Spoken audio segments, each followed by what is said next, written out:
Tem um delay de 20 segundos aí.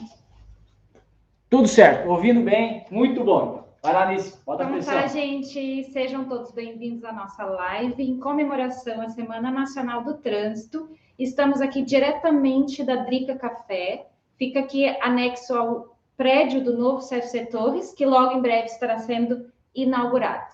Então aqui estamos contando com a presença do nosso instrutor teórico, Ramon.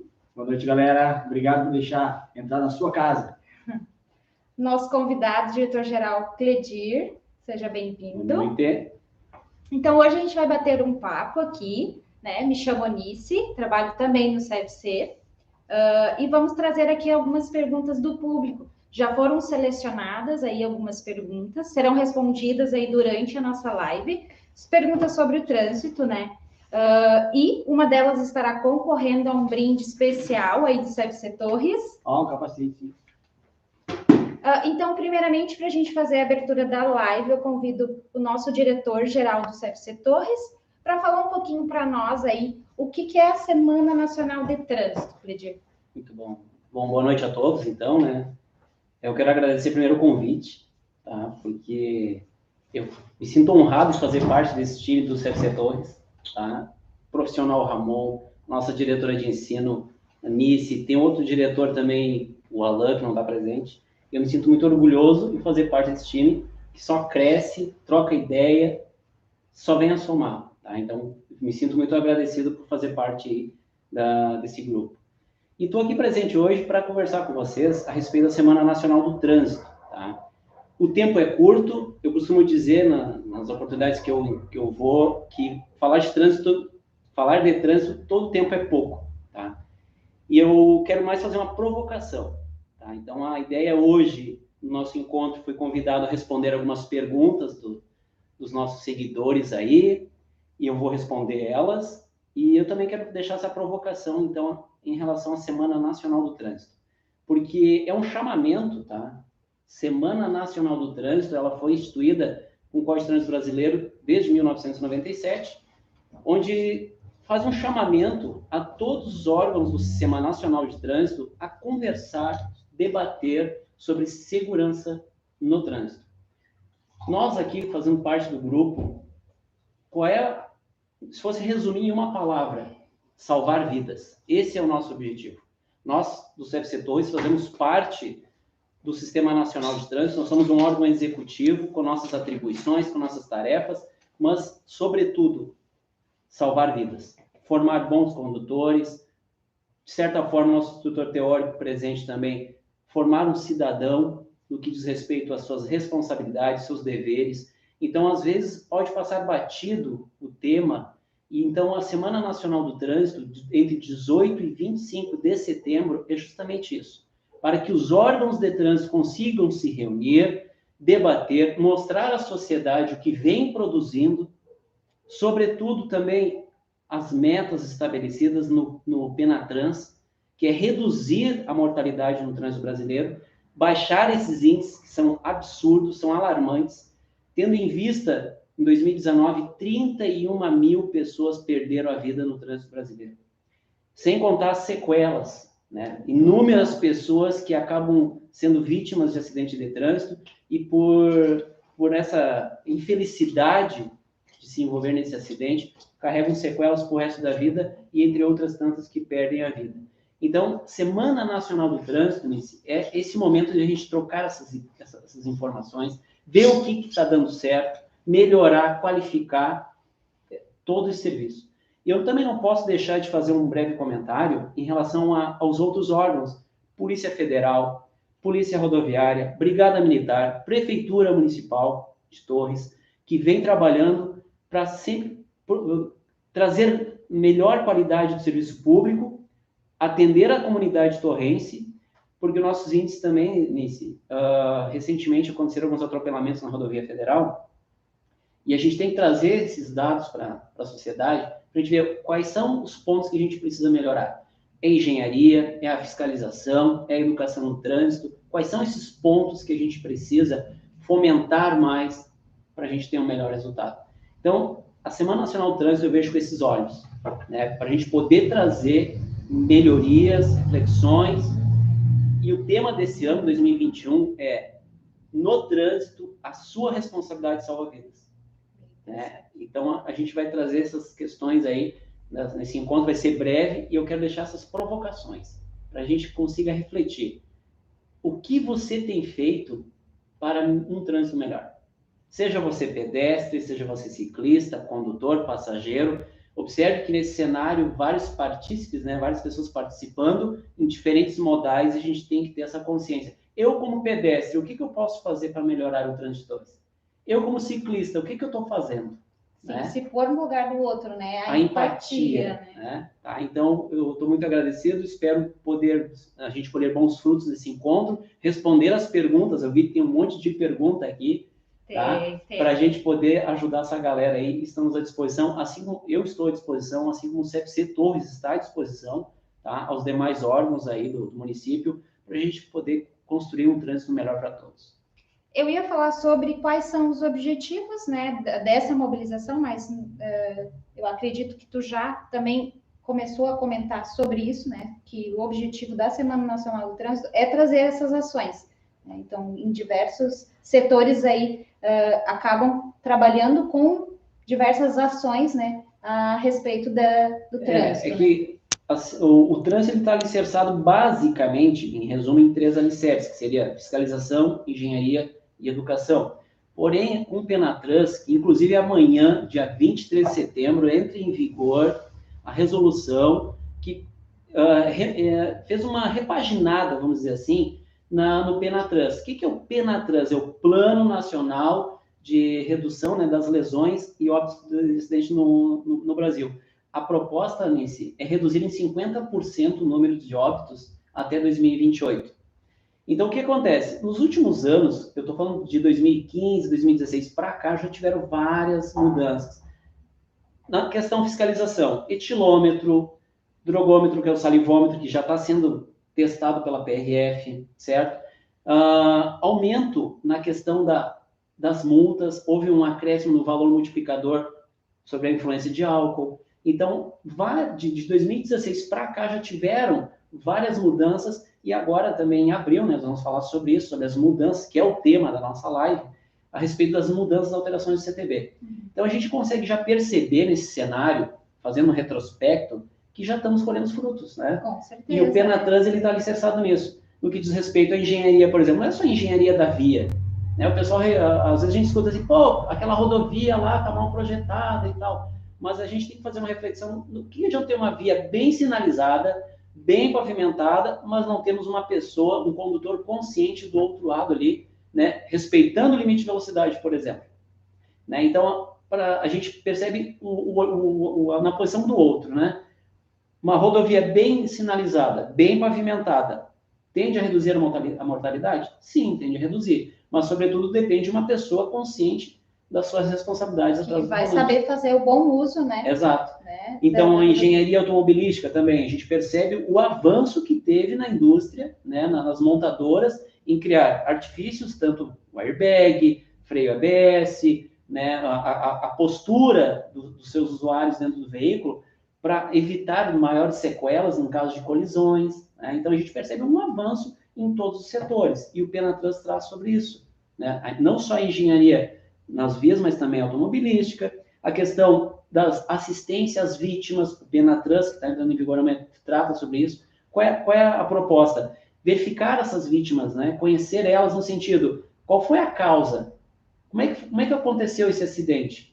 Né? Porque às vezes a gente vê, morre, só lança dados para o ar, né? E fica banal, e não é essa a proposta. Então, o Penatrans, que foi repaginado, entra em vigor amanhã, ele está com uma proposta bem interessante, e às vezes o detalhe é pequeno, né, Nisso? A gente percebe assim, por exemplo, plena pandemia, o uso da máscara, né? Esclarecer para o pessoal, a gente está no distanciamento aqui, mas detalhe, coisas simples que salvam vidas. Botar o cinto, né? A gente percebe sobre o comportamento, eu estou falando de comportamento, agora, por que usar o cinto? É uma pergunta simples que a gente escuta todos os dias aí na sociedade, por que tu usa o cinto? Porque dá multa. Porque o policial pode parar o carro e multar. Não, a gente tem que ter uma justificativa melhor, mais embasada no que diz respeito. Eu uso o cinto de segurança porque ele salva vidas. A máscara, uma coisa tão pequena, a máscara aqui do Covid, nós estamos passando ainda por um período de pandemia, várias e várias pessoas perderam a vida, e pensar uma coisa tão simples que é botar máscara, salva vidas, né? Então, fazendo essa analogia de um gesto simples, como botar o cinto, como botar a máscara, respeitar o semáforo, respeitar o limite de velocidade. O pedestre na faixa, o ciclista, a distância do ciclista. Então, são acidentes evitáveis, né? A gente entende que a falha humana lá acontece, a gente consegue entender isso, mas a gente também tem que entender que no 90% dos acidentes, eles são evitáveis, porque diz respeito ao comportamento do condutor, do usuário da via. Realmente, então, pegando o gancho do Cledir aqui, na verdade, quando a gente trabalha com o comportamento do ser humano, ele é uma coisa tão complexa e difícil de lidar, porque eu costumo comentar até com os alunos e indagar, eu tento fazer eles pensar, né? Como eu falo, tem que fazer o tico-teco trabalhar, é gastar energia com o cérebro, e é onde tu tem que pensar o seguinte, se aquele condutor passou no sinal vermelho lá, ele sabia que não podia? Foi por isso que ele passou? Porque ele não sabia que tinha que parar no sinal vermelho? Ou foi porque ele quis tomar uma vantagem? Então, daí é que tá, né? Será que as pessoas têm conhecimento? Ou é uma questão de comportamento? E daí é onde que tem que mudar, né? Então, fazer a gente pensar, né? O Cledir falou ali, né? Por que eu boto o cinto? Né? Se tu nunca sofreu um acidente, o cinto não precisou nunca dele. E alguém sai agora, pega o seu veículo, sai, vai saber quando vai sofrer um acidente? Não tem como saber, né? Então, é o poder de fazer com que as pessoas tenham reflexão, né? Se ela vai fazer ou não, é muito complicado. Mas tu tentar fazer ela refletir, esse eu acho que é o grande, é o ponto-chave, né? Tentar ir por aí. Né? Então tá, gente, sabemos aí que a Lei 14.071, ela foi aprovada no ano passado, né? E ela entrou em vigor esse ano, em abril. Ela veio alterar aí diversos pontos no Código de Trânsito Brasileiro. Né? Então, eu queria ver aí com o nosso instrutor teórico, o Ramon, alguns pontos, né? A gente não vai dar para trabalhar todos, são muitos, né? Mas alguns pontos aí que tiveram algumas alterações. Ramon, a ampliação do prazo de validade do exame para a renovação da CNH, como era e como ficou atualmente? Consegue dar uma explicada para nós? Sim. Então, o condutor, a gente sabe, ele tem que renovar o seu exame para, popularmente conhecido, renovar a carteira, né? Então, o que passou, deixamos para trás, vamos falar do que é agora para frente, né? Então, eu costumo sempre fazer um jogo da velha para a gente aprender isso aí. E é muito simples, pessoal. Tu pensa da seguinte forma, tu vai pensar em 6 números, até 50, até 70 e mais de 70. Isso eu estou falando de idade. Agora tu lembra mais de 3 números, tá? 10, 5 e 3. Encaixa um embaixo do outro. O condutor que tem até 50 anos, ele vai renovar de 10 em 10 anos. O condutor que tem entre 50 e 70, uma forma simples de a gente gravar, ele renova de 5 em 5 anos. E o condutor que já tem mais de 70 anos, de 3 em 3 anos. Considerando que ele não tenha nenhum problema de saúde aí, físico ou mental que afeta na sua dirigibilidade, que daí fica a critério médico e psicológico. Sim. O perito, então, ele pode mesmo reduzir, né, ali a questão do prazo da validade, independente da idade. Independente da idade, o perito que avalia.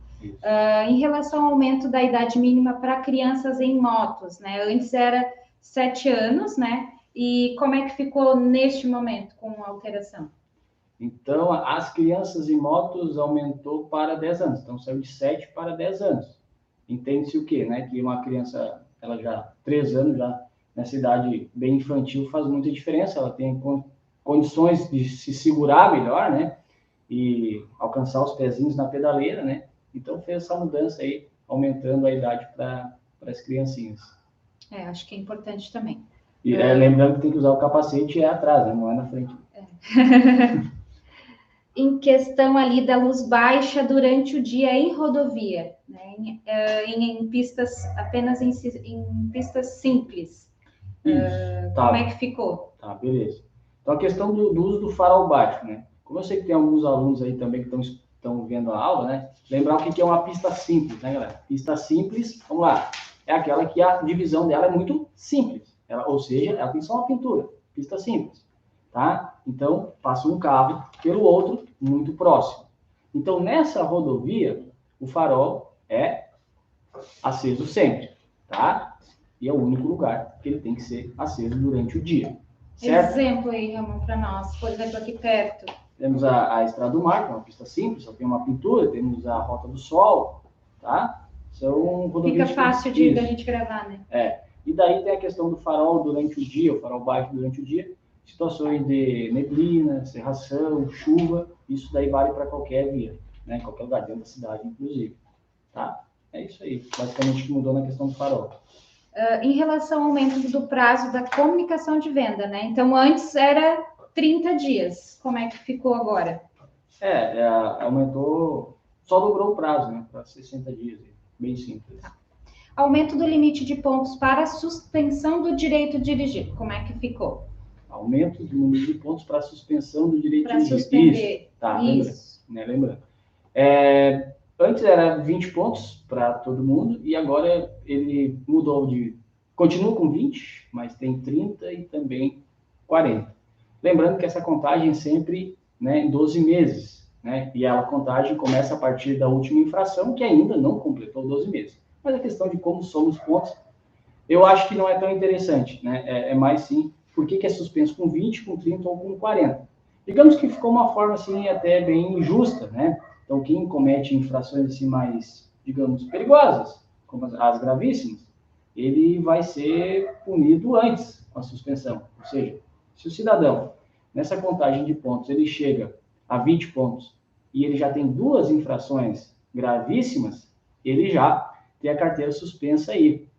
Se ele tem uma infração gravíssima, ele passa desses 20 pontos, mas chegando aos 30, ele é suspenso aí. E digamos que o menos mau condutor, tá, que não tem gravíssimas, ele vai se estender até os 40 pontos, né? Então, contando com leve, média e grave, tá? Ainda faço uma ressalva aqui que o condutor que tem o EAR, né, o exerce atividade remunerada, aquele que trabalha como motorista, faz dessa a sua fonte de renda, digamos assim, ele vai ser sempre com 40 pontos, ele tem esse bônus, porque ele trabalha como motorista. Ou seja, deveria ser um exemplo também. Tá? Mas, com certeza. Assim, mas então é importante nós, motoristas, lembrarmos que aumentou a pontuação para perder, entre aspas. Então, a gente tem que cuidar bastante em relação às gravíssimas, né? Então, vai suspender aí conforme, né, a gente for tendo infrações gravíssimas no prontuário, porque não é todos que vai chegar até 40 pontos para suspender. Sim, lembrando que tem é que cuidar desses em 12 meses a contagem. Então, aí, não sei se vocês têm mais alguma coisa para falar sobre as alterações. Teria alguma coisa para colocar? Senão, eu já vou direto para as perguntas.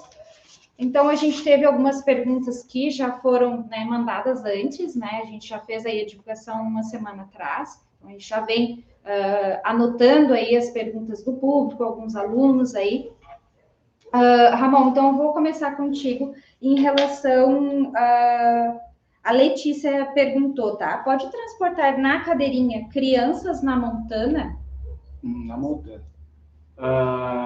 Montana, Saveiro, né? Esse tipo de veículo que só tem os bancos dianteiros, atrás ele tem uma caçamba, abre uma exceção para levar, então, as crianças aí na frente, tá? Só que é bom lembrar que ali no banco do passageiro é importante desligar o airbag, porque pode causar algum dano aí no acidente da criança. Importante isso aí. Isso, mas é permitido. Sempre há algumas exceções, né? Então, esse é um dos casos para se levar a criança no banco da frente, com menos de 10 anos.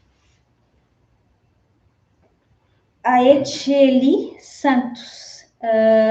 Com qual idade a criança não precisa mais usar o assento no carro? Ela pergunta. Quando ela tem 1,45 m de altura, né? Então, essa foi uma das mudanças da legislação, né? porque o cinto de segurança ele foi projetado para pessoas com 1,45 m de altura. Então, antes só se falava em idade, agora sim colocou altura e também colocou peso, incrementou o peso aí, mas aí é muita coisa para a gente estar falando agora. Mas é com 10 anos e com 1,45 m. Então, tem que ter também, no mínimo, 1,45 m de altura, a criança. Exatamente. Então, antes a lei ela não falava da altura, né? Simplesmente falava da idade, e a gente sabe que altera muito, né? A questão de altura, né, para as crianças. Ela né? é de 7 anos e meio até 10 anos. Só complementando a informação. Qual a idade para usar o assento de elevação? A Bruna perguntou para nós. Eu acabei de responder de 7 7 anos e meio a 10. Até 10. O transporte de crianças continua a mesma regra? O Diogo pergunta. Como eu falei, né? Daí mudou aí a questão, né? Que incrementou o peso, né? E também a questão da altura. Da altura. E na moto também aumentou ali os 3 anos, né? 3 anos para 3 anos a mais ali. Mas essa questão da criança, na verdade, é uma preocupação grande dos pais, né? Com certeza, então, né? É menos se preocupar com a fiscalização e sim com a proteção da criança. A segurança, né? A Letícia aqui pergunta também. Leva muita multa dirigir de pé descalços? Dirigir de pé descalço? Se leva multa. Por essa situação, não. O problema é que os pezinhos ali ficam desprotegidos, né? Os dedinhos de fora, né? Se bem que estiver de sapato, dependendo da situação, também não protege, mas enfim, né? Multa não leva, que é a pergunta. Não. Por isso, não. O Ramon perguntou, a questão do capacete mudou alguma coisa? Mudou só a natureza da infração. Ele saiu de leve para média, a questão da viseira. Né? Tá certo. O capacete continua sendo obrigatório, só a questão da viseira mesmo que mudou. O Jonas pergunta, pode usar pneus remold em motos?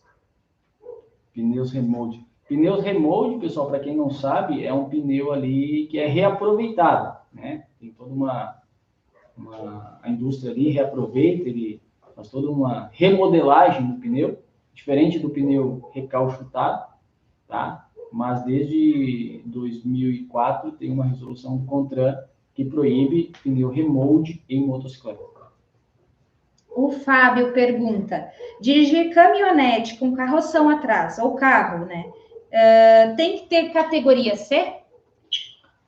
Dirigir caminhonete, o carroção, acho que ele quer dizer reboque. Né? Acredito que seja um reboque. Tá. Não pode. Isso. Tem que ter carteira C, exatamente. Eu entendi carteira B. Então, se você está dirigindo uma caminhonete, no momento que você coloca um reboque ali, é exigido a categoria C. A categoria B permite levar um reboque, mas desde que você esteja num automóvel, né? E não numa caminhonete. Tá? Onde que a gente tem essa informação? Lá no documento do veículo, né? Onde vai constar se é uma caminhonete, se é um automóvel. Isso, ele pergunta carro também. Então, caminhonete, então é diferente do carro. Caminhonete é diferente do carro, que é o automóvel. Então, se for no automóvel, categoria B, tá tranquilo. Se for na caminhonete, a categoria C é necessário.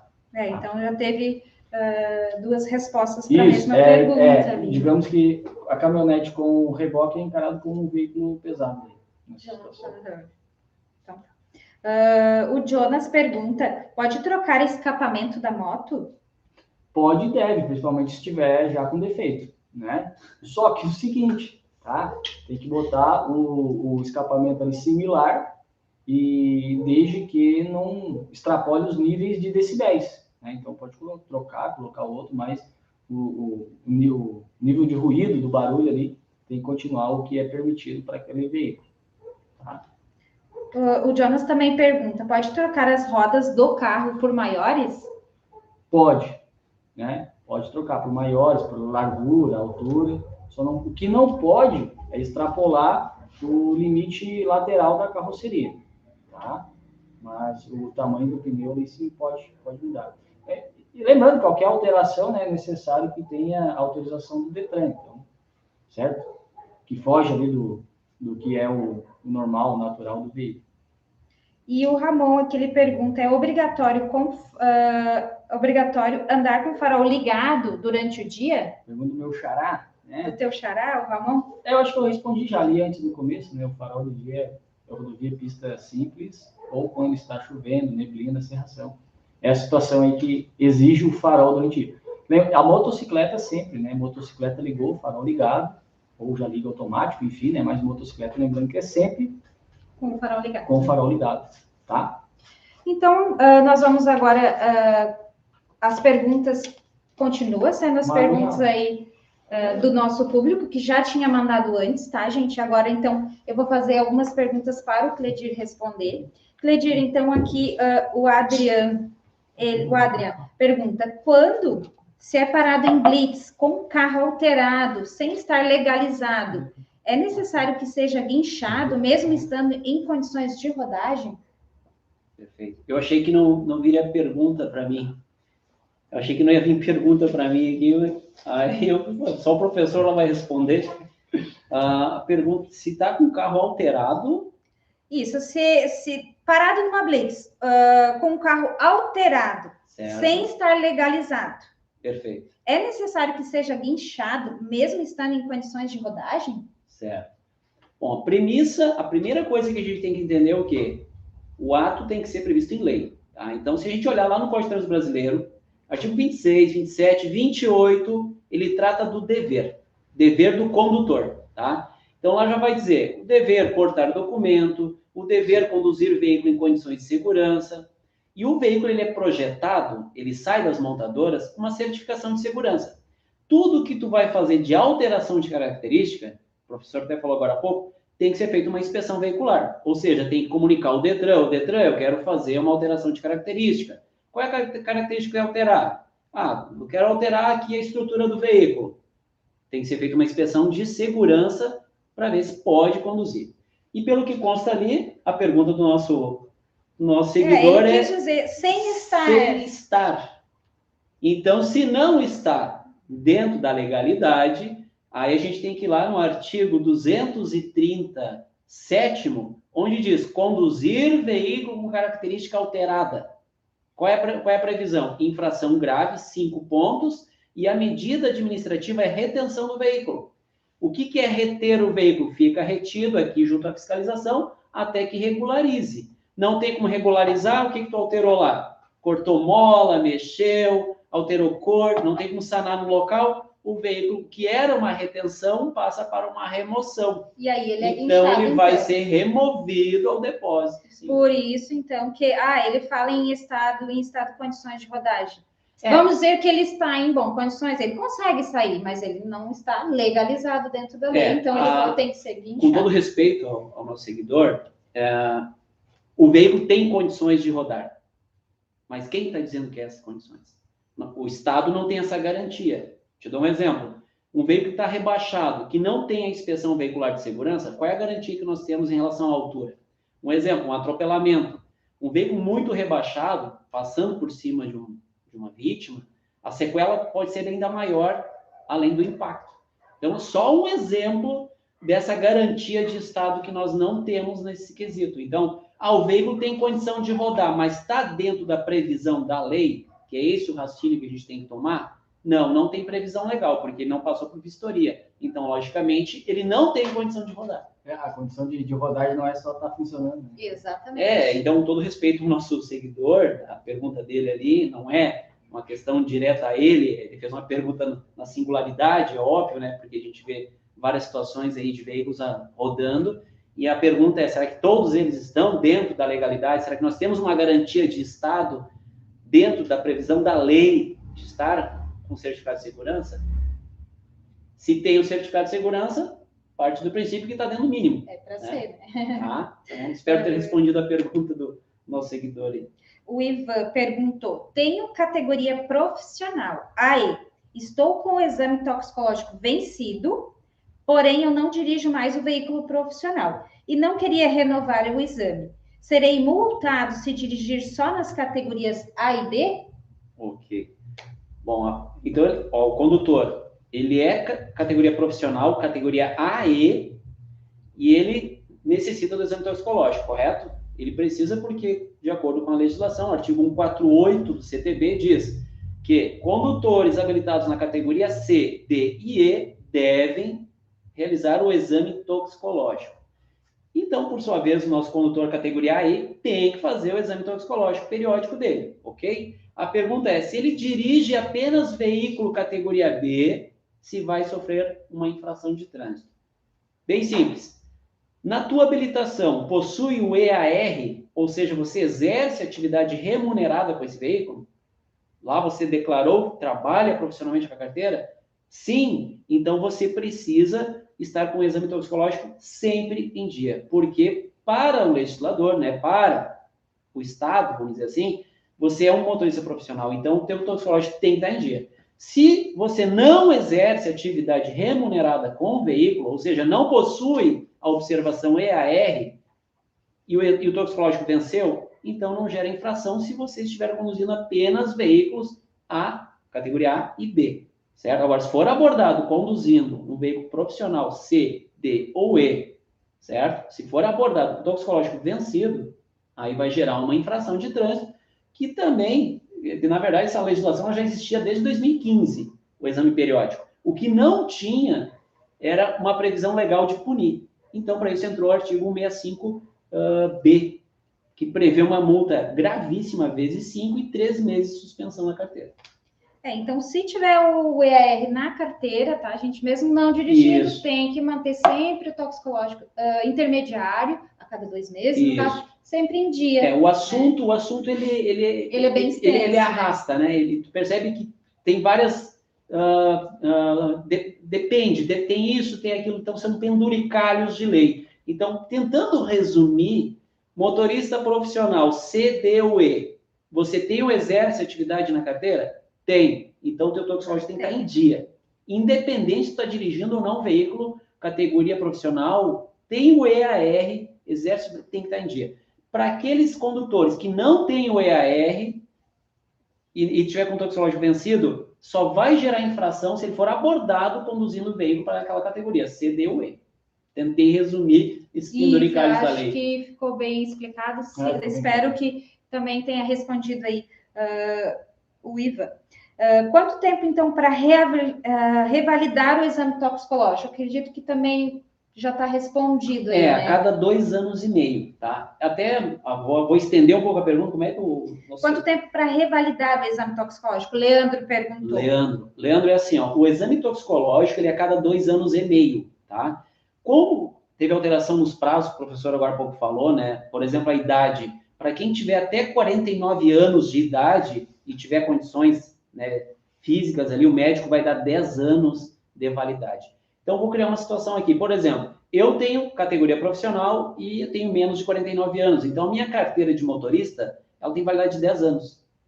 10 anos, eu vou ter que realizar 3 exames periódicos, vamos dizer assim, tá? 3. Por quê? Porque no 4º exame já vai ser para minha renovação. Então, a cada 2 anos e meio, eu preciso estar renovando o meu toxicológico. E como é que eu faço isso?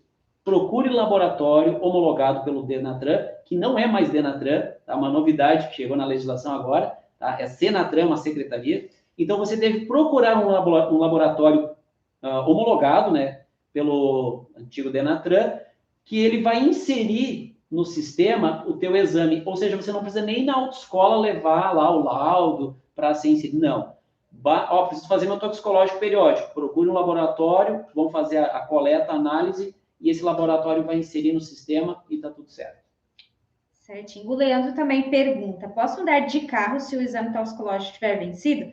Acredito que também já foi respondido lá para a pergunta do Ivan, né? Anterior, né? Então... eu acredito que, né, se ele estiver ouvindo a gente, eu acho que deve ter, porque daí tu se estendeu bastante ali para explicar, porque é mais complexo a outra pergunta ali, eu acho que deve ter respondido, né? Que bacana. Aqui a Sara, ela perguntou como está funcionando para renovar a CNH. Renovação, certo. Bom, para renovar pelos protocolos da pandemia ou... E ela não chegou a especificar. Eu acredito que seria por causa devido à pandemia. Ou o critério, enfim, para renovar a habilitação, é bem simples. Você precisa ir até o Centro de Formação de Condutor, né? Procure uma autoescola, e você vai apresentar a sua habilitação, um comprovante de residência, né? Comprovando a residência do Estado do Rio Grande do Sul, e vai solicitar uma renovação de exames, certo? E apresentada essa documentação, então, habilitação, já vai renovar, comprovante de residência, vai fazer o requerimento, né? Bem simples, vai atualizar, vai tirar foto, coletar assinaturas, e vai ser expedida uma taxa, né? Uma taxa de serviço da emissão da nova carteira, o exame médico e a expedição. Expedido a taxa, feito o pagamento, em 7 dias a habilitação já vai estar sendo disponibilizada no CFC. Lembrando que o que vem para o CFC vai ser a carteira física, né? Mas os condutores nessa era digital, que também é uma inovação nos últimos tempos aqui do Detran do Rio Grande do Sul, é tornar 100% digital. Então, vários condutores aí no Rio Grande do Sul já estão cadastrados aí através do gov.br e já possuem a CNH no celular, que tem a validade legal, perfeito, pode ser utilizado. Só que um parênteses, né, pessoal? A habilitação, ela ainda é porte obrigatório, certo? Ela ainda é porte obrigatório. O que facilitou a vida dos condutores é ter a praticidade de ter ela na versão eletrônica na palma da mão e não tá toda hora tendo que puxar o documento, apresentar. Tá? Mas o porte, ele ainda é obrigatório. Por quê? Porque caso numa abordagem de fiscalização e, porventura, o agente fiscalizador não possui acesso ao sistema informatizado, prontamente ele vai solicitar ao condutor o seu documento de habilitação físico. Então, é importante deixar esse parênteses aqui nessa pergunta Essa foi a pergunta da colega agora ali, ó. Se precisa portar o documento impresso, o documento físico, foi a pergunta dela agora. Ah, bacana. Bacana. Correspondido. Então, tá aí. Vamos lá. Quero trabalhar de Uber, o Clemilson. Quero trabalhar de Uber e o aplicativo pede que tenha EAR na CNH, porém sou recém-habilitado. Eu posso? Ok. Tá. A gente tem que distinguir uma coisa. O que é uma habilitação, uma carteira de habilitação, e o que é uma permissão. Tá? Então, quando o condutor ele é aprovado nas etapas, né, dos exames práticos ali e tal, vai ser expedida a permissão para ele. E essa permissão tem validade de 1 ano. E o requisito para poder exercer profissionalmente, porque o EAR é exercer atividade remunerada com o veículo, ele exige que possua uma CNH e não uma permissão. Então, respondendo a pergunta do Clemilson, tá? Clemilson, para poder trabalhar de Uber, certo? Não pode ser na permissão, porque a permissão não permite que você exerça atividade remunerada. Após 1 ano dessa permissão, tem que solicitar a CNH definitiva, que, por sua vez, poderá, então, exercer atividade remunerada.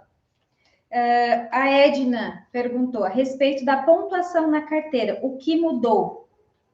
A pontuação na carteira. Eu acredito que certo. até tenha respondido já foi Isso. Mas assim, Edna, o que mudou é a relação... agora é 40 pontos, né? Agora, com essa alteração da Lei 14.071, diz que é 40 pontos. Porém, esses 40 pontos, num período de 12 meses, como o professor falou agora há pouco, e não pode cometer nenhuma infração de natureza gravíssima. Tá? Então, o condutor que está cometendo infrações aí, né, além do puxão de orelha que deveria tomar, né, ele vai levar alguns pontos no prontuário, e a natureza tem que ser leve, média ou grave. Se ele cometer uma gravíssima, essa pontuação cai para 30. E vamos lembrar, uma gravíssima aí é dirigir mexendo no celular. Bem simples. Manusear. Então, no período de 12 meses, tá? O condutor, no período de 12 meses, ele tem 40 pontos no seu prontuário. Se ele cometer uma infração de natureza gravíssima nesse período, o que era 40 cai para 30. Ele cometeu 2 infrações de natureza gravíssima, o que era 40 caiu para 20, certo? Então, é bem resumido essa questão dos pontos. É 40 pontos? É 40 pontos. Porém, se cometer uma gravíssima, cai para 30. Se cometer 2 gravíssimas, cai para 20. Com a exceção, abrindo parênteses ali, é aquele condutor que tem o EAR, exerce atividade remunerada, ele tem 40 pontos no seu prontuário, certo? Do período de 12 meses, independente da natureza, se é leve, média, grave ou gravíssimo. O Diogo pergunta: mudou algo em relação ao credenciamento para idosos e deficientes relativo a estacionamentos específicos? Perfeito. Eu achei que ele quer falar do cartão do idoso, eu acho, né? O Diogo? Isso, Diogo. Diogo, é assim, o estacionamento, vagas especiais, tá, para deficiente físico e idoso, ele é regulamentado pela Resolução 313 e 304, certo, do CONTRAN, e a atribuição é da Prefeitura. Tá? Então, cada município, através da Secretaria de Trânsito, que expede o cartão de vaga especial, certo? Então, o idoso, né, a pessoa com deficiência física, que por direito, previsão legal de lei, existem vagas destinadas às pessoas. Até brincava, né, nas minhas aulas, professor, um tempo atrás, quando estava ministrando, que tu vai no supermercado, vaga para o idoso, vaga para o deficiente, e está lá a pessoa utilizando a vaga indevidamente. Aí o aluno perguntava para mim assim, a fiscalização pode fiscalizar e autuar no estacionamento do supermercado, no shopping center? Pode, tá, pessoal? Então, não se espantem se vocês verem uma fiscalização dentro do estacionamento do hipermercado aí, ou de um shopping center, uma vaga destinada para idoso ou para deficiente. Para utilizar essa vaga, tem que ter o cartão da vaga especial, que é expedido, né, pela Prefeitura através da Secretaria de Trânsito Municipal, certo? A Rosemary: a renovação da CNH, que a partir de agora é de 10 anos para menores de 50 anos, atinge inclusive os que têm data certa na CNH para renovação ou apenas a partir daí? Rosemary, eu acho que ela quer dizer... a pergunta eu acredito que seja o seguinte: como a lei entrou em vigor, né, essa alteração entrou em vigor agora em abril, o que acontece? Não é automaticamente as pessoas, eu tinha mais um ano para vencer, agora entrou essa nova lei, eu não preciso lá renovar. Não, precisa sim, tá? Então, assim, resumindo a tua pergunta ali, não sei se eu compreendi certo. Eu acredito que seja isso também. Fiquem atentos à validade que está impressa na tua carteira de motorista. A validade vai vencer agora em novembro. Procure o CFC para fazer a renovação, porque com a alteração da lei, ela não creditou, vou botar entre aspas aqui, não creditou o prazo nas habilitações. Então, o condutor tem que ficar bem ligado ali, quando que vence a tua carteira, faça a renovação. É a partir da renovação que a lei entrou em vigor agora em abril, a partir de então, as próximas renovações que vão pegar esse novo prazo. E não automaticamente ser inserido, entre aspas, um crédito de tempo, né, nas habilitações. Então, fique esperto aí nessa questão. Abrindo mais um parênteses aqui, se me permite, em relação à pandemia, tá? Houve alguns prazos estendidos e várias pessoas nos procuram aí no CFC. Quanto tempo eu tenho? Porque a pandemia suspendeu o prazo, etc. Pessoal, existe a deliberação 227, tá? Que já foi, já teve foi referendada pela resolução 841, que estendeu o prazo. Porém, o que a gente não consegue, porque nós somos um órgão executivo de trânsito e não normativo, a gente não sabe o que vai acontecer com a pandemia, né? Se vai ser estendido o prazo, se vai ser controlada a pandemia, vai ser revogado. Então, a gente tem que orientar os nossos condutores a ficar esperto ali no prazo de renovação e procure o CFC, né? Qual é o prazo que eu tenho para renovar, o que está acontecendo, para se atualizar em relação à habilitação. Porque lembrando que a carteira vencida, ela gera também uma infração gravíssima e gera pontos na carteira. A Carol pergunta: quantas mortes no trânsito temos no Brasil e no mundo e como podemos mudar esses números? Pergunta ambiciosa. Né? Pergunta, né? Quantas mortes nós temos no mundo? Temos no Brasil e no mundo. Brasil e no mundo. No mundo, estima-se 1,3 milhões, tá? Então, são números, assim, astronômicos, números grandes. E aí, às vezes, foge do nosso raciocínio, né? A gente pensa, 1,3 milhões por ano. É muita gente. E a gente começa a filtrar isso, tá? Então, no Brasil, dados estatísticos aí de 2019, ano pré-pandemia. O que eu estou querendo dizer isso? Com a pandemia, reduziram os índices, tá? Então, tem um lado positivo no que diz respeito à mortalidade no trânsito, diminuiu, talvez pelo home office, né, mudou bastante o comportamento, né? As demandas do ir e vir aí mudou bastante. O isolamento em si, né? O isolamento fez com que as pessoas ficassem mais de casa certa mesmo. forma, contribuiu nesse quesito, né? Mas são números muito avassaladores. Por exemplo, pensar assim, poxa, em 2019 morreram 31 mil pessoas no trânsito brasileiro. É muita morte. É muita gente. Parar para pensar, a população de Torres tem quantas pessoas? Não sei, uma estimativa de 40 mil, acho. Eu acho que é por aí. Então, praticamente uma Torres inteira sumiu. Toda, né? A população inteira sumiu do mapa. E uma coisa que eu sempre costumo, uma analogia que eu costumo fazer é dizer assim, mas morrem 20 mil, 30 mil, e quantas nascem? Né? Então, seria leviano a gente ficar discutindo esses tipos de números em quantos nascem e quantos morrem. Porque é um raciocínio ilógico. Porque dessas vítimas, tá? 31 mil pessoas que perderam a vida em 2019, 31 mil entre 18 e 35 anos é a maior parte. Tu já entendeu por que não fecha o cálculo? Tu imaginar pessoas entre 18 e 35 anos, está na flor da idade, está constituindo família, emprego, universidade, é jovem, e aqueles outros tantas centenas de milhares que ficaram sequelados. E quantos acidentes que poderiam ser evitados, né? Essa é a pergunta. Então, a Carol perguntou como evitar. Como evitar? Resumindo essa pergunta, que ela é gigante, ela traz muitos questionamentos para nós.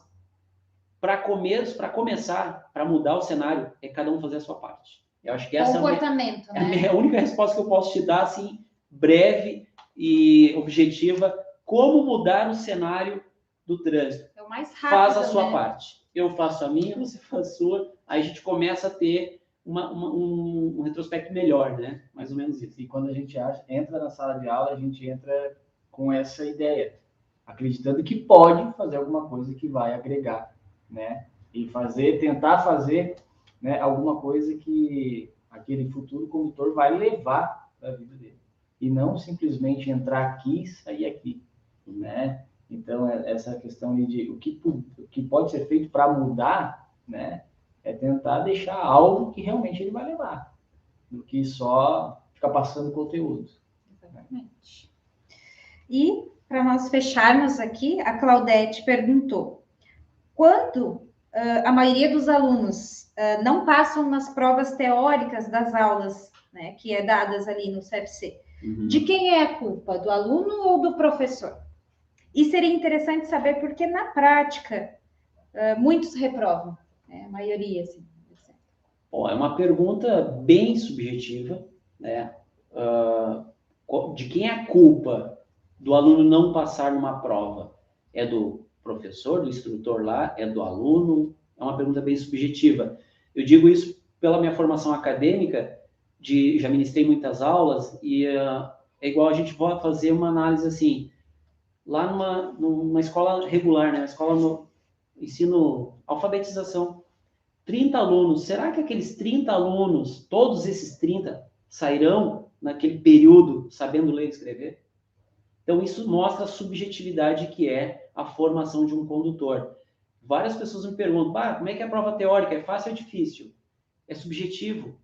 E eu não posso simplesmente jogar para fora e dizer, é fácil para quem estuda. Não, as pessoas apresentam dificuldade, tanto nas memórias, no déficit de conhecer, de exercitar, de prática. Então, é subjetivo dizer a culpa é do professor, mas vamos ver os índices. Por exemplo, se fosse pegar e refinar essa pergunta para atribuir uma causa, uma culpa, eu teria que pegar o índice de aprovação desse professor e ver, poxa, o índice dele está em 95%.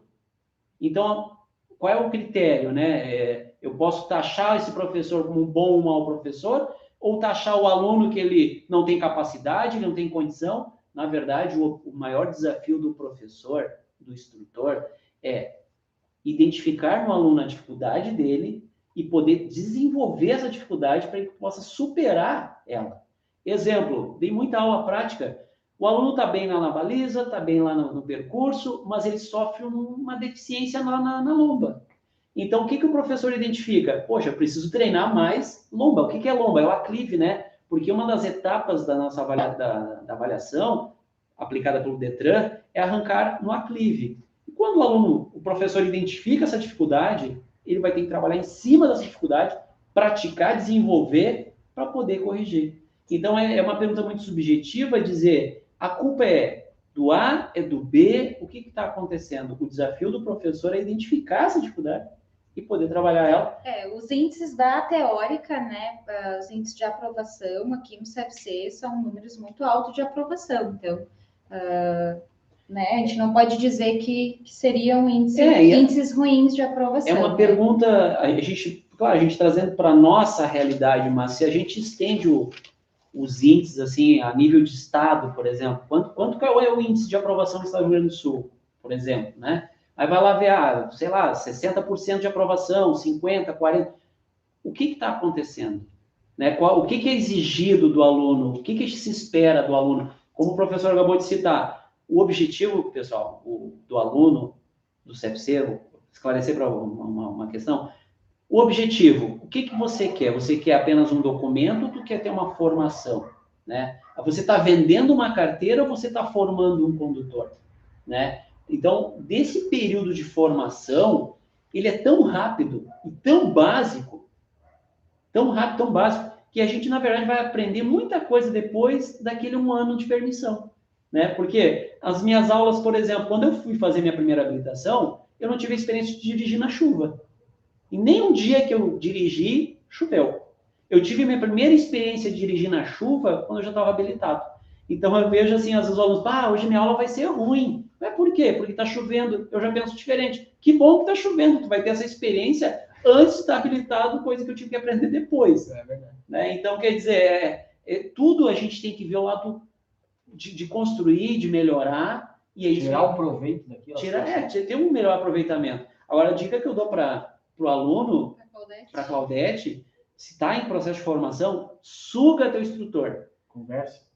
Abre a tua dificuldade, troca essa experiência com ele, apresenta teus pontos fortes, apresenta teus pontos fracos, para que ele possa identificar eles e estimular o ponto Saber fraco. Trabalhar, né? Isso, então, é uma dica que eu dei para a Claudete.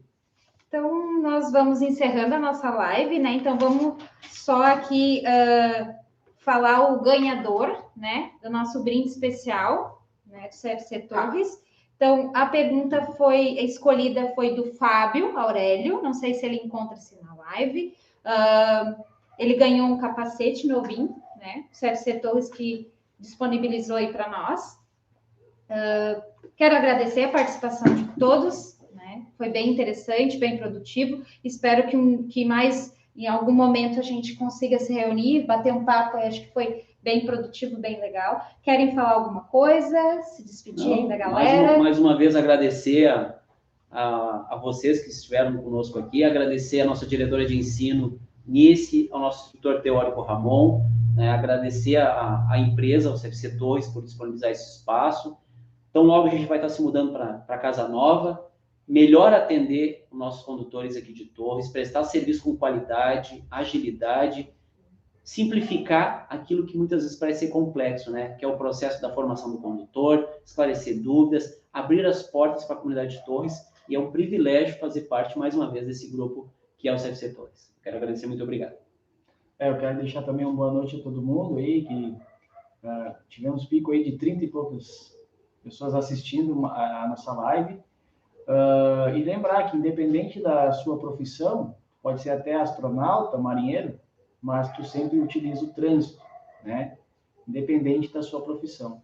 Então, quando você vem para fazer a formação de condutor, e lembrando que teve vários hoje que estão na formação, porque na enquete a pergunta já era: quem tem carteira de motorista? Praticamente metade diz que não, né? Então, venha com o intuito de aprender, né? Como o Cleidir falou, né? Sugue o seu professor, pergunte, questione, assim tu vai aprender muito mais, né? Então fica aí o meu forte abraço, e a gente está aí também sempre de portas abertas aí para ajudar no que for possível. Um abraço a todos. Valeu, galera. Valeu.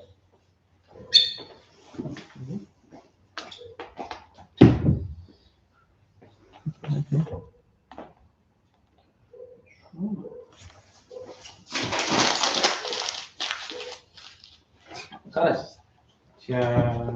Fechou? Fechou ainda não. Não, porque estão mandando os comentários. Ah, demora. Chegou, terminei.